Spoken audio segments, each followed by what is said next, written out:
Hello everyone, this is John from FB Open Mic, and I just wanted to explain a little bit today a quick getting started guide to streaming from your computer onto the FB Open Mic page.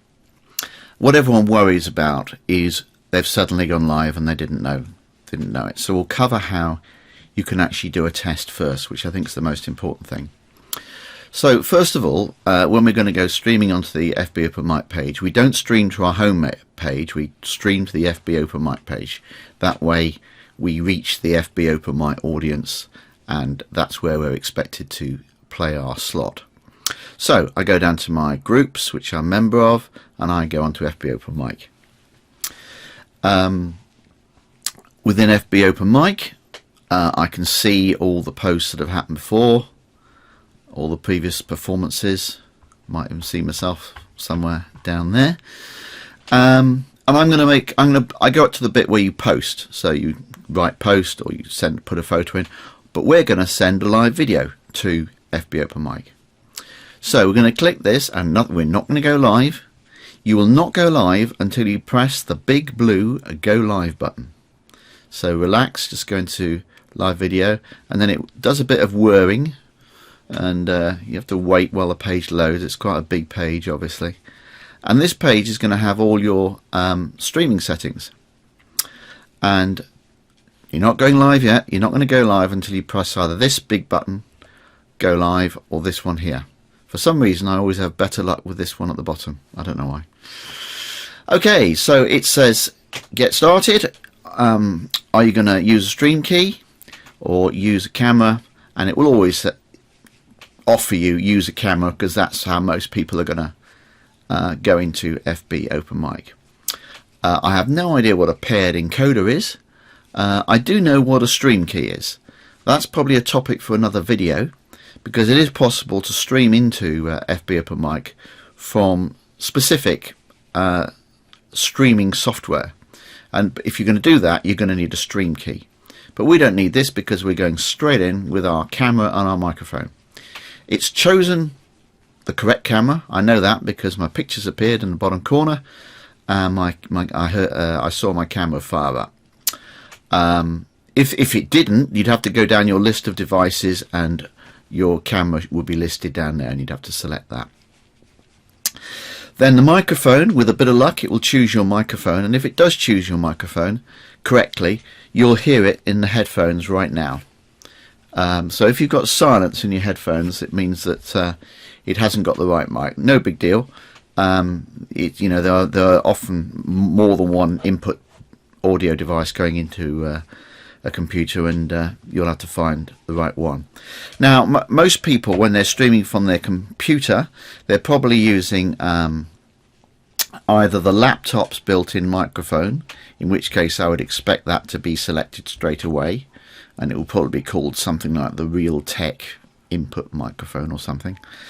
A lot of people are using a USB microphone, which is simply a microphone you buy for between 30 and 70 quid or something like that, and plugs into the USB port of your computer.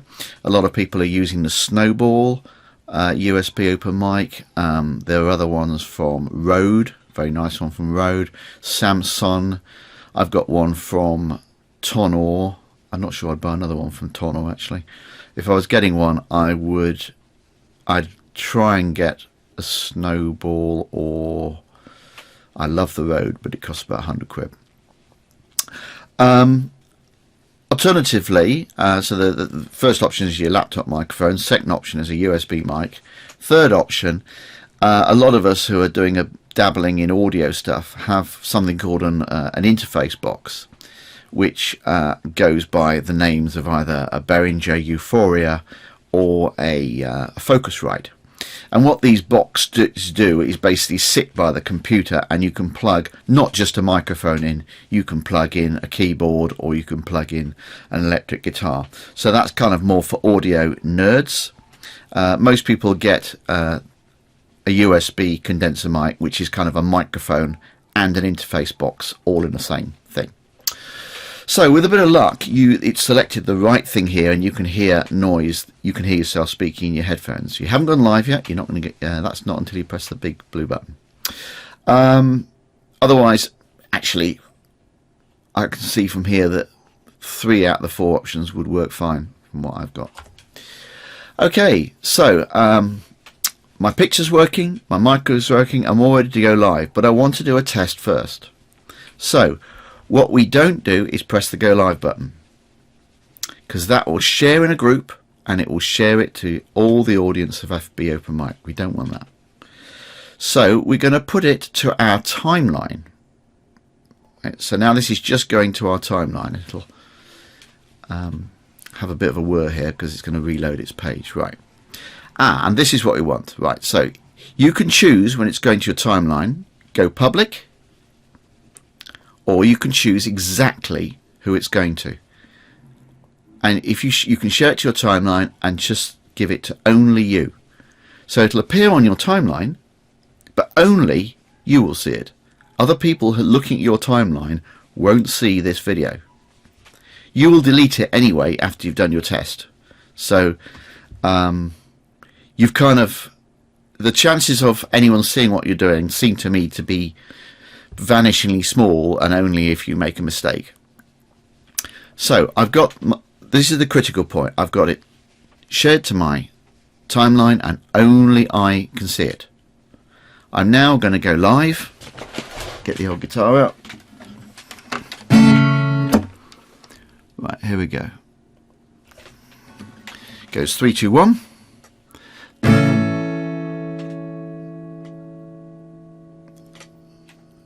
Waiting, waiting, waiting.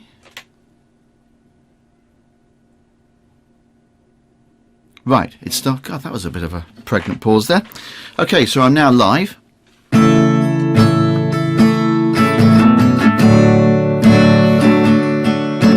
Tom, get your plane right on time. I know your part will go fine. Okay, that'll do. So that's our test. I'll finish the test. So we end live video. And it just says, do you really want to end the live video? Yes, I do want to end the live video.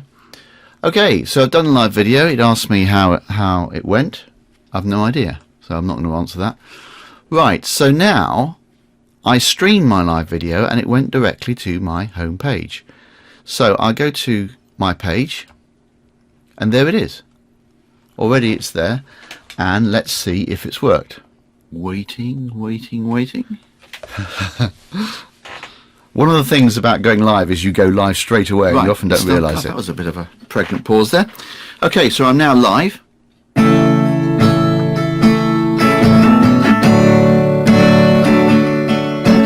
Tom, get your plane right on time. I know your part will go fine. Okay, that'll do. So that's our test. I'll finish the test. So we end live video. And it just says, do you really want to? Right. So that was on live video.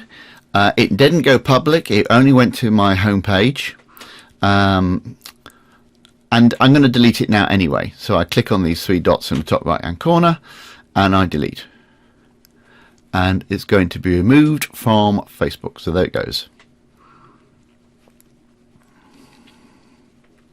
And once this is deleted, I'll check my timeline.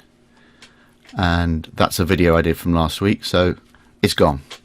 It's not there. It's not there anymore. So I did my test. So now, having done my test, sounded okay. I might do that kind of an hour before I'm due to go on to FB Open Mic. Go back to the FB Open Mic page. And same thing again. Go live video. We won't go live until the big blue button is clicked. This page always takes a long time to load, so don't worry about that. And the first thing we do when this page does load is we'll just check that it's got our camera and our microphone Right, the camera fired up. There's the camera. Got my little picture. I can hear myself from the headphones. So I've got visuals, I've got sound. It's all sounding good. And so this time it knows I'm in business. So it says share in a group, share to FB Open Mic. And if I go live now, I'm really live. And so you probably get onto this page maybe 10 or 15 minutes before you're going to go onto FB Open Mic and just sit there. What I would recommend is have the other guy who's on before you maybe in a separate tab on your browser, so you can just see when he's finished.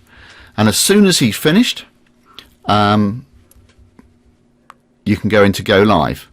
And remember, you'll go live straight away, but people won't quite figure you have gone live.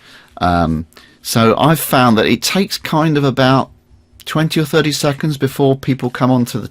There's normally a chat thing that comes up, and it's normally 20 or 30 seconds before they start, you know, chatting, and you can get feedback. So kind of it's best to have like 10 or 15 seconds of maybe chat, or maybe just a few chords just to warm up before you go into the main bit of the song. Okay, I hope that's helped, and if there's any demand, I can do a video about any other tweaks, or perhaps using a stream key. That could be the topic of another one, but this is how you basically get started, and should work fine.